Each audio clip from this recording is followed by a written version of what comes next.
अभी अभी तो अभी अभी तो आई हो बाहर बन के छाई हो हवा जरा महक तो ले नजर जरा बहक तो ले ये प्यार है गिला नहीं अभी ना जाओ छोड़ कर के दिल अभी भरा नहीं नैना तेरे कजरारे हैं नैनों पे हम दिल हारे हैं।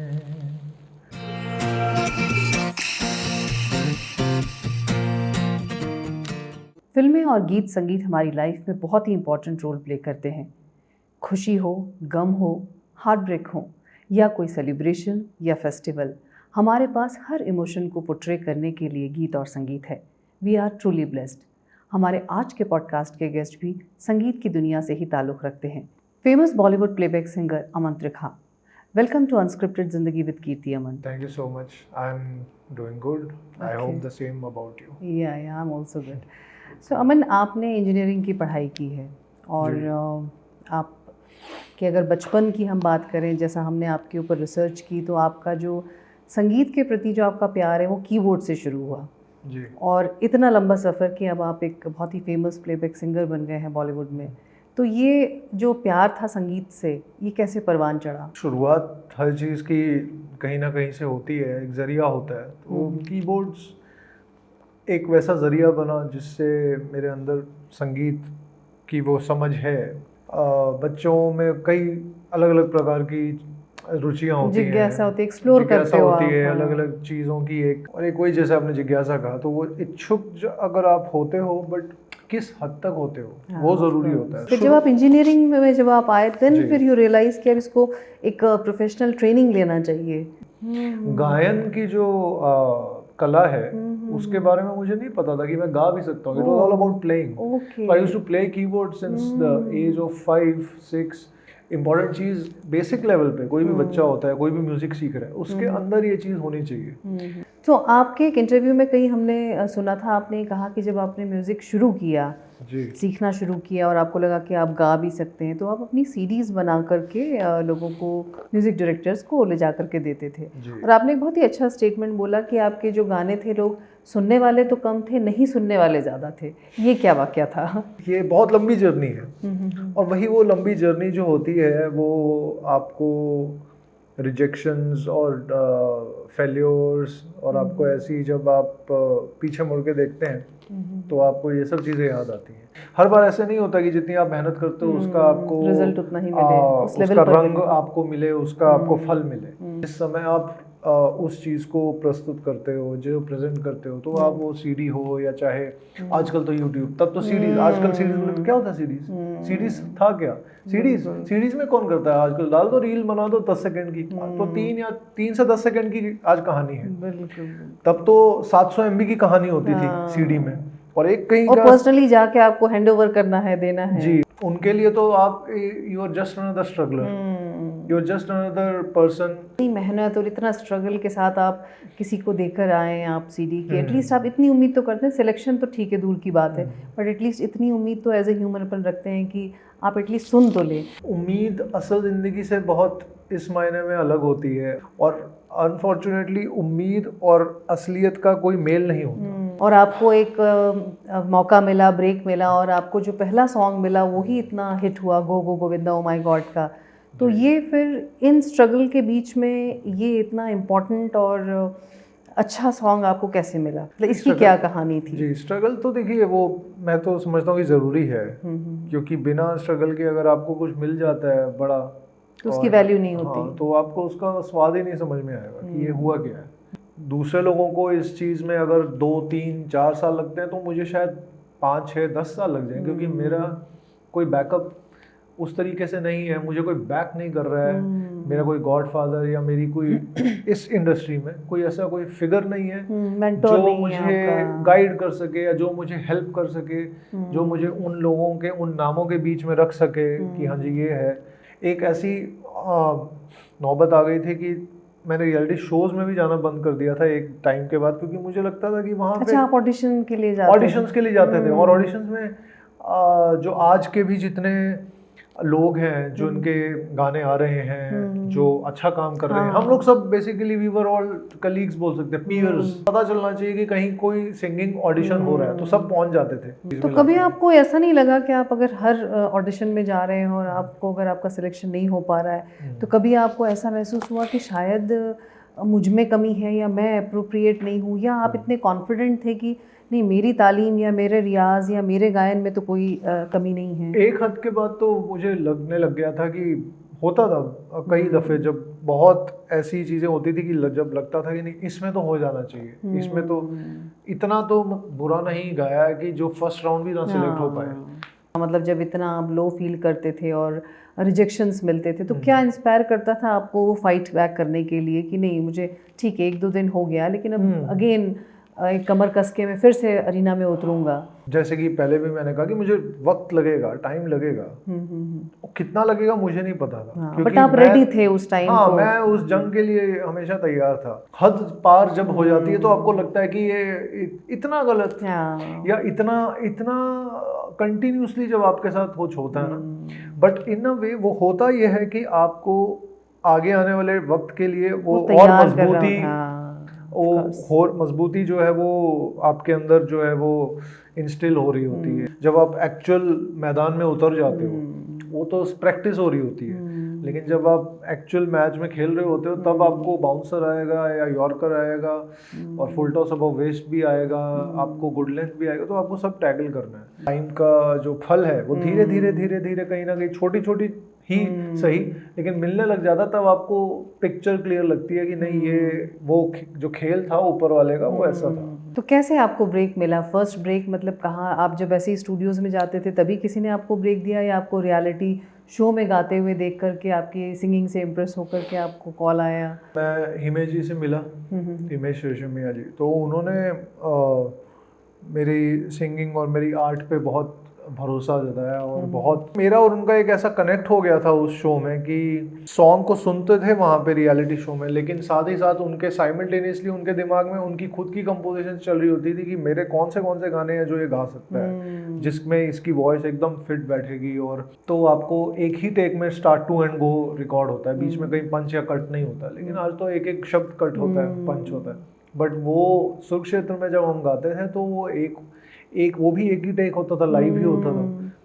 पैमाना ये था कि या तो 0 मिलेगा या 10 मिलेगा, तो 1 से लेके 9 वहाँ पे था ही नहीं।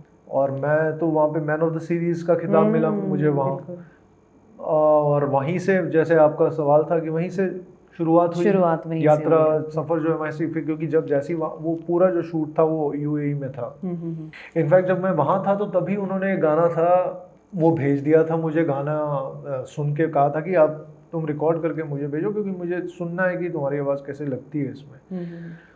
तो वो गाना था गोरे मुखड़े पे जुल्फा निछावा, जो स्पेशल 26 का अक्षय कुमार के लिए जो गाया था। बट ओरिजिनली उसकी भी कहानी कि वो गाना एक्चुअल में अजय देवगन की सन ऑफ सरदार के लिए था, लेकिन कुछ ऐसा हुआ कि अक्षय बाजी ने सुना वो गाड़ी में गाना और लगा उनको कि नहीं ये तो स्पेशल 26 में मैं डाल दूंगा तो ये मेरे को दे दे, तो वो उनकी अजय देवगन और इन लोगों का आपस का एक ऐसा हुआ अंडरस्टैंडिंग, तो उन्होंने वो गाना फिर वहाँ से ले लिया। तो ये भी एक इंटरेस्टिंग। सारे गाने आपके पसंद आए हैं, आपका फेवरेट सॉन्ग कौन सा है? और इतने सारे आपके जो गाने हुए उनमें कभी कोई ऐसा इंसिडेंस हुआ जो आपको बहुत ही यूनिक लगा या बहुत ही चैलेंजिंग था किसी एक पर्टिकुलर को गाना? वो एक्सपीरियंसेस आप हमारे व्यूअर्स के साथ शेयर करें। मेरे जितने सारे गाने हैं उनमें से जो सबसे रूहदारी वाला गाना है वो है, और वो गाने के लिए भी मैं एक्चुअली दिल्ली में था, मुझे राम सर का कॉल आया, राम सर के ऑफिस, राम संपत जो म्यूज़िक डायरेक्टर हैं उनके, तो उन्होंने कहा कि आप आ जाओ और अब मुझे रिकॉर्ड करना है, तो आप कहाँ पे हैं? तो मैंने कहा मैं तो हूँ ही नहीं टाउन में, मैं तो आ रहा हूँ 3 दिन के बाद। 3 दिन के बाद नहीं, वो तो अभी करना है, आज ही करना है। आई थिंक 2, सवा 2, 2:30 बजे के आसपास सीधा मैं स्टूडियो में ही गया, घर पे भी नहीं गया, लगेज लेके सीधा एयरपोर्ट से बॉम्बे में मैं उनके स्टूडियो पहुंच गया। तो वहाँ पे वो रिकॉर्ड हुआ है गाना 1-1.5 घंटे में। उसके बाद एक और गाना मेरे को रिकॉर्डर ने कहा यार एक और गाना है, ज़रा सुन लो, अगर कर सकते हो तो थोड़ा ब्रेक लेके आधे घंटे के। तो वो गाना तो 15-20 मिनट में उड़ा दिया। वो गाना था हर हर गंगे, जो बच्चन साहब का, अमिताभ बच्चन का, दुनिया पावे पंगे फिर बोले, भूतनाथ रिटर्न्स का। तो जब अगले दिन राम सर ने गाना सुना दोनों, बट ही नेवर एक्सपेक्टेड कि हम तुम्हें कैसे बताएं मेरी आवाज़ में जो साउंड कर रहा था। तो ही कुडंट बिलीव कि बोलता है आई डोंट नो, बोलता है व्हाट हैव यू डन। मुझे लगा कि क्या हो गया यार, मेरे को एक तो मैं थका हुआ इतना, और मुझे लगा कुछ उनको शायद पसंद ही नहीं आया। तो मैंने कहा sir I just tried whatever I could. No you do you know what have you done, what have you sung. मैंने कहा sir I am sorry if there is anything to be done I will do that. No, you have. I never imagined you will sing like this. Because अगर तुमको 3 बजे रात को उठा के बोलो कबार गाओ गोविंदा को, तुम गा दोगे नींद में भी, लेकिन तुम ऐसा गाओगे ये वाला, I'm like admitting I never imagined that you would sing it that good. So you should be from now for me you are my ballad boy. So that's what he said. So ये एक चीज हुई। और वो गाने के ऊपर अब ये सब होने के बावजूद उस टाइम पे जो भी रूल या जो भी सडनली हिट हो गए थे आर्टिस्ट सिंगर्स, उनसे गवाए, क्योंकि this was the best song of the album, of the whole film soundtrack. 9 महीने, लिटरली 9 महीनों के बाद उनको after trying out several voices, big names, तो प्रोड्यूसर्स तो वर इन अ जिफी कि क्या करें उनको समझ में नहीं आ रहा है। लेकिन राम सर वाज लाइक कि बॉस मैंने जब ये सुन लिया है तो उसके बाद मैंने ये गाने को ताला लगा दिया है लॉकर को, और लॉकर को समंदर में फेंक दिया। लेकिन एक सडन शिफ्ट आपके करियर में 2014 में जब लोकसभा चुनाव हुए और बीजेपी का एंथम जो था अच्छे दिन आने वाले हैं वो भी आपने गाया और काफ़ी पॉपुलर रहा। तो ये शिफ्ट कैसे हुआ? और अभी भी आई थिंक आप गवर्नमेंट के जितने भी सिंगिंग बेस्ड इनिशिएटिव्स हैं आप उनमें आप काफ़ी आपने अपनी आवाज़ दी है। तो ये प्लेबैक सिंगिंग से पॉलिटिकल सिंगिंग में कैसे शिफ्ट हुआ? मेरे लिए तो कोई सिंगिंग पॉलिटिकल या प्लेबैक मैं डिफ्रेंशिएट नहीं करता हूँ। मेरे लिए काम ही है। जब ये एक चीज़ आई तो पंकज अवस्थी हैं जो कंपोज़र हैं वो गाने के, तो उन्होंने मुझे कॉल किया और फिर इस प्रोजेक्ट के बारे में बताया। हम लोग स्टूडियो में मिले, गाया, और काफ़ी जैसे सरकारी कामों में टू एंड फ्रो होती है, कुछ लिरिक्स में चेंजेस थे, तो वो पूरा वो एक्सपीरियंस ही अलग था। वो किसी फिल्म सॉन्ग, वो 100 फिल्म सॉन्ग्स को कंबाइन कर दोगे तो वो एक एक्सपीरियंस है, क्योंकि उसमें जितनी एक दिन में जितनी हलचल हुई, 1-1.5 दिन में आप पूरे स्टूडियो में हो, आप घर भी नहीं गए हो, क्योंकि आप दिल्ली जा रहा है लिरिक्स, फिर आ रहा है कन्वे होके, फिर वो करेक्ट होके आ रहा है, फिर वो कंफर्म हो रहा है, फिर वो अप्रूवल हो रहा है। तो जैसे टिपिकल सरकारी काम होता है वो वैसे हो रहा था। तो आज जो यंगस्टर्स आते हैं वो एक बहुत शॉर्टकट का तरीका भी सोचते हैं। सो आप क्या टिप्स देना चाहेंगे कि जो आने वाली जनरेशन है और इस फील्ड में अपना करियर बनाना चाहती है, उनको उन चीज़ों को तो मस्ट फॉलो करना ही चाहिए? सॉर्ट ऑफ तरीके का जो गायन है उसको सुन के अगर आप उनको अपने आइडियल्स बनाएंगे, उनको अपने इंस्पिरेशंस बनाएंगे, तो वो फिर वो बात निकल के नहीं आएगी अनफॉर्चुनेटली। लेकिन जितना सच ये है कि आपको अच्छा लग रहा है, उतना सच कड़वा ये भी है कि वो आपके आगे आने वाले फ्यूचर जनरेशंस में वो म्यूजिकलिटी ख़त्म कर रहा है। कई लोगों को लगता है कि हाँ नहीं अच्छा है, लेकिन वो आज की जनरेशन कहीं ना कहीं मुझे लगता है कि वो जनरेशन को पुराने गीतों और पुराने दौर में थोड़ा जाना पड़ेगा, क्योंकि जब पुराने गाने रिक्रिएट होके आते हैं तो उनको बहुत अच्छे लगते हैं, लेकिन उनको ये नहीं पता है। जैसे कि एक एग्जांपल, मेरा एक डीजे फ्रेंड है, वो उसने मेरे को एक बात बताई थी और मेरे हमेशा वो जहन में छप गई कि मैं वो कोई पार्टी में प्ले कर रहा था, सब ढक्चे सब हो गया, वो वाला माहौल हो गया। फिर एक माहौल आता है, सब जब शोर शराबा ठूठाम हो जाता है, उसके बाद एक ठहराव, इसके बाद थोड़े शांति वाले सुकून वाले गाने सुनने का मन करता है जो पब्लिक का। तो उसने बोला आप अभी ना जाओ छोड़ के, बाय नहीं सॉरी प्लीज प्ले लग जा गले बाय सनम। मैंने कहा भाई लग जा गले बाय सनम नहीं है वो, लग जा गले बाय लता मंगेशकर, राजा अली मेहंदी खान एंड मदन मोहन है। प्लीज तौहीन मत करो।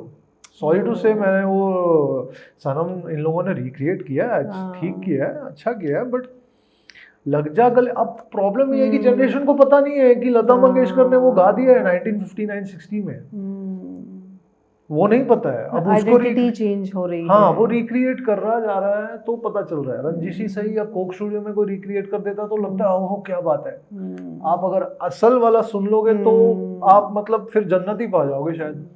जिसकी, क्योंकि जो सवाल आपने कहा ना मैं क्या कहूंगा, मैं यंगस्टर्स को नहीं बोल सकता आप रैप सुनते रहो जिंदगी भर, मत सुनो लता मंगेशकर, मत सुनो मोहम्मद रफ़ी, मत सुनो ये सब किशोर कुमार, मत सुनो पीछे के लोग जो गा के चले गए हैं। अगर आपको म्यूजिक, लेकिन म्यूजिक की भी, अगर आपको रैपर बनना है प्लीज आप सुनो, लेकिन अगर आपको सिंगर बनना है वो भी प्लेबैक, या आपको नॉर्मल सिंगर भी बनना है तो आपको सुर तो चाहिए ना। तो कोई एक आपका फेवरेट सॉन्ग हमें सुनाइए, कोई भी ठहराव वाला गाना। ढिंचैक तो हम आपके बहुत सुन चुके हैं जो आपके शोज होते हैं, कोई एक आप इतनी सारी गज़लों के नाम आपने लिए, आज जाने की जिद ना करो या लग जा गले भी बात की आपने, जो भी आपको फेवरेट आपका, आपको पसंद आता हो।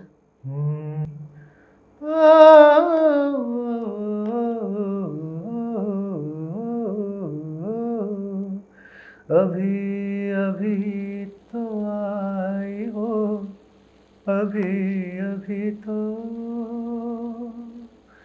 अभी अभी तो आई हो, बहार बन के छाई हो, हवा जरा महक तो ले, नजर जरा बहक तो ले, ये शाम ढल तो ले जरा,